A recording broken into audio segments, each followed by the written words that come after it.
સમગ્ર રાજ્યની એન્જિનિયરિંગ કોલેજના પ્રોફેસરો તથા કર્મચારીઓ હાલમાં આંદોલનના માર્ગે છે અને વિવિધ રીતે પોતાનો વિરોધ પ્રદર્શિત કરી રહ્યા છે।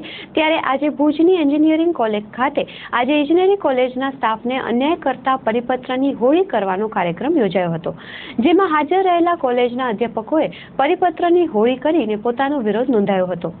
હાલમાં સમગ્ર રાજ્યની ઇજનેરી કોલેજોમાં અડધા કરતાં વધારે અધ્યાપકોની જગ્યા ખાલી છે અને તેના કારણે બાકીના અધ્યાપકો પર કામનું ભારણ ખૂબ વધી ગયું છે।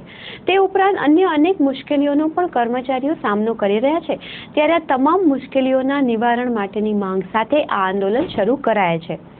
આ પ્રસંગે ભુજની સરકારી ઇજનેરી કોલેજમાં મદદનીશ પ્રોફેસર તરીકે ફરજ બજાવતા અધ્યાપકે ચંચળ ન્યૂઝ સાથે વાત કરી હતી। સરકારી ઇજનેરી કોલેજનું ધારાધોરણ AICTE નક્કી કરતું હોય છે, જે all India council four technical education. આપ જાણો છો કે છેલ્લા ઘણા સમયથી રાજ્યની ઇજનેરી કોલેજમાં 50%થી પણ વધારે સ્ટાફની ઘટ છે।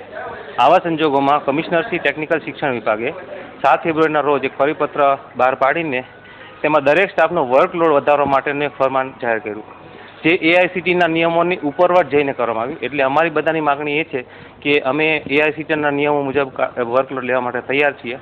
આ બાબતે અમે અમુક વખત રજૂઆત કરી છે। શિક્ષણ વિભાગ, શિક્ષણ મંત્રી, કમિશનરશ્રી, સચિવશ્રી લેવલે પણ રજૂઆત કરેલી છે। તે છતાં અમારી રજૂઆત કોઈ ધ્યાનમાં લીધેલ નથી। એના કારણે થઈને અમારે આજે આ પરિપત્રની હોળી કરવાનો કાર્યક્રમ હતો। આના પછી તારીખ 26મીના રોજ અમે સફેદ ટોપી વત્તા કાળી પટ્ટી ધારણ કરીને આવીશું અને અમારો વિરોધ પ્રદર્શિત કરીશું। અને તેમ છતાં જો અમારું કોઈ સાંભળવામાં નહીં આવે તો તારીખ 6 એપ્રિલના રોજ માસ ડેનું પણ અમે આયોજન કરેલું છે અને શિક્ષણ મંત્રીશ્રીને રેલીના સ્વરૂપે અમે મળીશું।